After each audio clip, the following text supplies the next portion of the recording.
I found out early on that when I took a drink, if I took one drink, then that was it. The game was over. I couldn't put it down until the last can of beer had been drunk. So if I went out on a Friday, I'd be out to a Sunday. It was an escape because I couldn't deal with things in the normal world. I had this mask that I would put on that everybody would see, oh, there's the big man coming. Oh, we'll get a good time tonight, or oh, here's Ross, we'll get a good laugh. And it was just a mask to hide the pain that I was feeling inside. When I took a drink, it would just take it all away. It would take all that away, but in the long run, it would make it worse. It was destroying my relationships. I wanted to be a good partner to Mandy. I wanted to be a good dad, and I wanted to change. I wanted to move forward. I wanted to be different, but the alcohol just kept drawing me back. And then everything sort of came to a head. It was 9 o'clock on a Sunday morning. The weather was already bad. It was really foggy.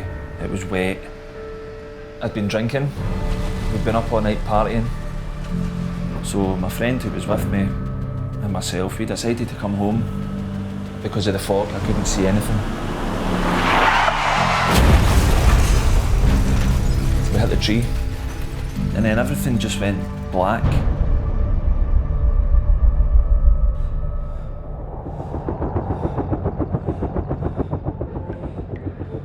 I woke up in the hospital.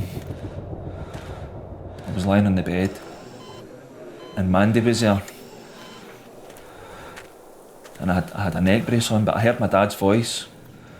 They told me what had happened, that my friend who was with me, that they hadn't made it, that he'd passed away.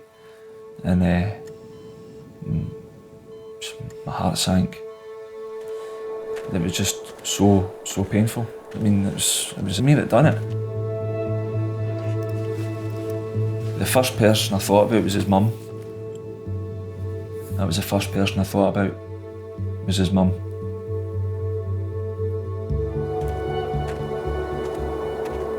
Survivor's guilt is probably the worst thing I've ever had to live with in my life. It just eats away at you. Eats away, eats away. Really, for that point, I just started asking myself, why am I here? Why did I survive? Why didn't I go as well? Why did my friend have to die? Why? I drank again. Because these bad feelings that I had before, they were intensified, they were multiplied 100-fold. I did think about ending it. I just thought it'd be better if I wasn't here. It would be easier, it would just take it away. I knew I'd be charged because of what happened, because obviously somebody had died now, and I was willing to take these consequences because it was my fault. I was guilty. Obviously, I was over the alcohol limit, and I was charged. Got sentenced to 6 years in prison, and I thought my fiancée and my sons, how are they going to cope? What are they going to do? The first time going through the gates of the prison, it was so intimidating. It was scary. I'm not going to lie. It was one of the scariest things I've ever done. You know, my soul was just dead, empty, worthless.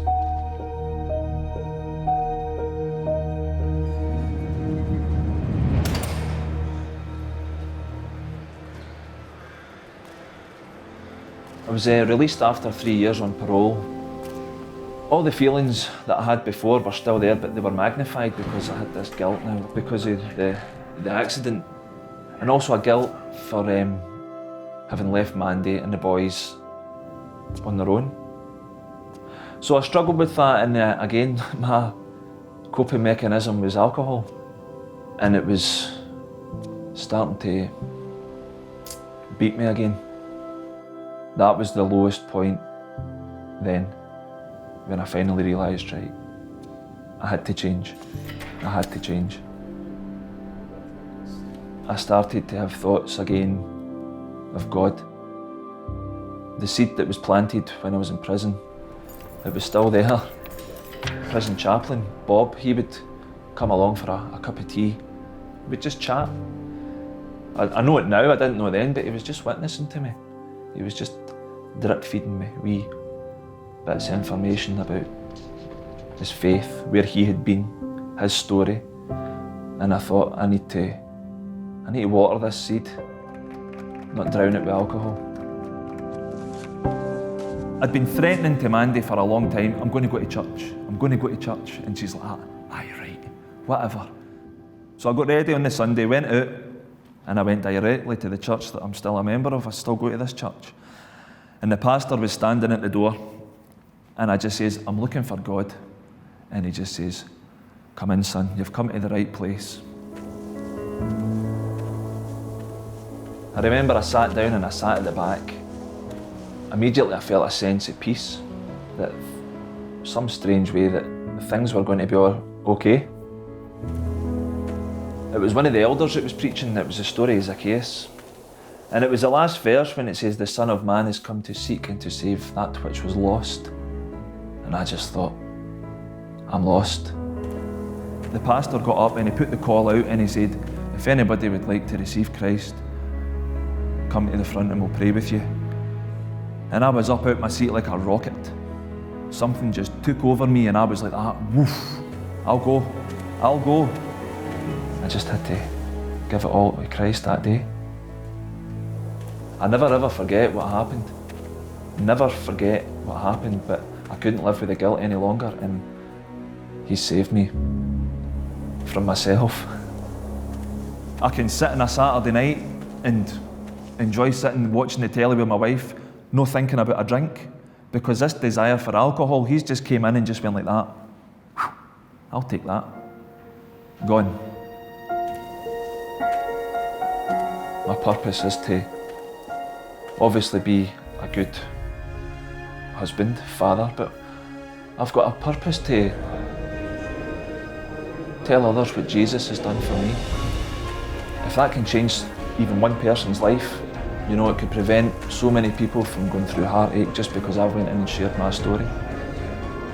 He has transformed this alcoholic, ex-prisoner, crazy guy, and now I'm finally free.